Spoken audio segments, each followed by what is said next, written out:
सभी का शिव 24 में। मैं हूं गरिमा रितेश और अब रुख करेंगे देश की अहम खबरों का।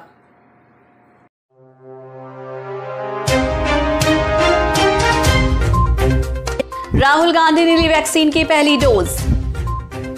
भारत चीन के बीच 12वें राउंड की सैन्य वार्ता।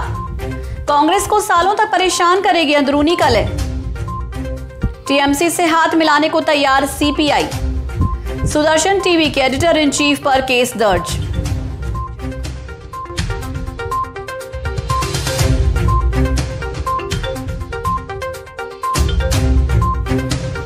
मिजोरम ने असम बॉर्डर पर ड्रोन उड़ाने पर लगाया बैन। चिदंबरम ने पेगासस को राफेल से जोड़ा। योगी सरकार के टीकाकरण मॉडल की केंद्र ने की तारीफ। देश को चूना लगा रही पान मसाला कंपनी पर शिकंजा। खालिस्तानी नहीं फहराने देंगे तिरंगा। और अब जानेंगे खबर विस्तार से।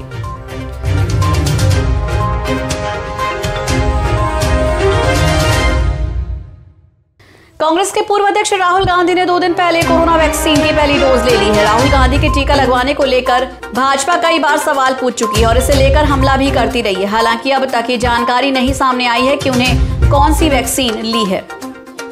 पूर्वी लद्दाख में एलसी के पास सीमा विवाद को लेकर महीनों से जारी गतिरोध के बीच एक बार फिर से भारत और चीन के बीच सैन्य वार्ता होगी। 3.5 महीने से अधिक समय के अंतराल के बाद भारत और चीन के बीच अगले दौर की उच्च स्तरीय सैन्य वार्ता होगी। इसमें पूर्वी लद्दाख में टकराव वाले शेष स्थानों से सैनिकों को पीछे हटाने की प्रक्रिया में कुछ प्रगति हासिल करने पर जोर रहेगा। विधानसभा चुनाव से पहले कांग्रेस पंजाब में अंदरूनी कलह थमने में काफी हद तक सफल रही है, पर पार्टी की मुश्किलें खत्म नहीं हुई। पार्टी को अगले कई वर्षों तक हर राज्य में चुनाव से पहले अंदरूनी कलह से जूझना पड़ सकता है, क्योंकि ज्यादातर राज्यों में गुटबाजी चरम पर है। ऐसे में चुनाव से पहले पार्टी को घर दुरुस्त करना ही होगा। लेफ्ट गठबंधन की सहयोगी पार्टी ने भी ऐसी किसी भी पार्टी को समर्थन की बात कही है जो बीजेपी को हरा सकती है। पश्चिम बंगाल में पार्टी के एक वरिष्ठ नेता ने ये बात कही। सीपीआई का रुख पश्चिम बंगाल लेफ्ट फ्रंट के चेयरमैन की उस घोषणा के बाद सामने आया जिसमें उन्होंने कहा है कि राष्ट्रीय स्तर पर बीजेपी से लड़ने के लिए पार्टी तृणमूल कांग्रेस से हाथ मिलाने को तैयार है। सुदर्शन टीवी के एडिटर इन चीफ के खिलाफ केस दर्ज किया गया है। इन पर आदिवासियों और मीणा समुदाय के लोगों की भावनाओं को आहत करने का आरोप लगा है। राजस्थान के जयपुर स्थित ट्रांसपोर्ट नगर थाने में एफआईआर दर्ज कराई गई है। सुदर्शन टीवी के editor in chief Suresh Chauhan के पर आरोप है कि उन्होंने आदिवासी और मीणा समुदाय के लोगों की भावनाओं को आहत किया है।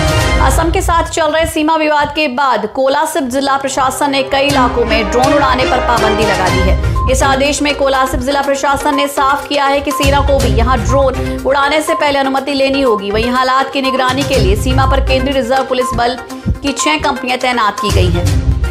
मीडिया पार्ट के समाचार जनरल से जुड़े 2 फ्रांसीसी पत्रकारों के फोन की जासूसी पेगासस सॉफ्टवेयर के जरिए किए जाने की पुष्टि हुई है। इसके बाद वरिष्ठ कांग्रेसी नेता पी चिदंबरम ने पेगासस मामले को राफेल जांच से जोड़ दिया है।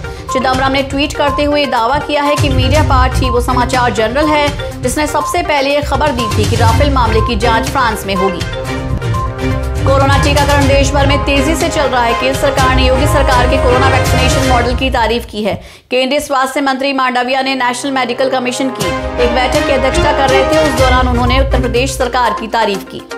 इनकम टैक्स डिपार्टमेंट ने उत्तर भारत के एक पान मसाला उत्पादन समूह पर छापेमारी में 400 करोड़ रुपए से अधिक के बेनामी लेन देन पकड़े जाने की बात कही है। इनकम टैक्स विभाग ने गुरुवार को कानपुर, दिल्ली, नोएडा, गाजियाबाद और कोलकाता में कंपनी के 31 परिसरों में छापेमारी की। Central board of direct taxes ने समूह के नाम का खुलासा किए बिना कहा, शुरुआती आंकड़े 400 करोड़ से अधिक के बेनामी लेन देन की ओर इशारा कर रहे हैं। खालिस्तान समर्थक संगठन सिक्स फॉर जस्टिस की ओर से हिमाचल प्रदेश के सीएम को तिरंगा झंडा न फहराने देने की धमकी का मामला सामने आया है। खालिस्तान समर्थक ग्रुप का कहना है कि हिमाचल प्रदेश भी पंजाब रियासत का हिस्सा रहा है, ऐसे में वहां तिरंगा नहीं फहराने देंगे। ये धमकी एक रिकॉर्डेड फोन कॉल के जरिए शिमला स्थित कई पत्रकारों को दी गई है। न्यूज में फिलहाल बस इतना ही। देश और दुनिया की तमाम अहम खबरों के लिए जुड़े रहिए शिव 24 के साथ।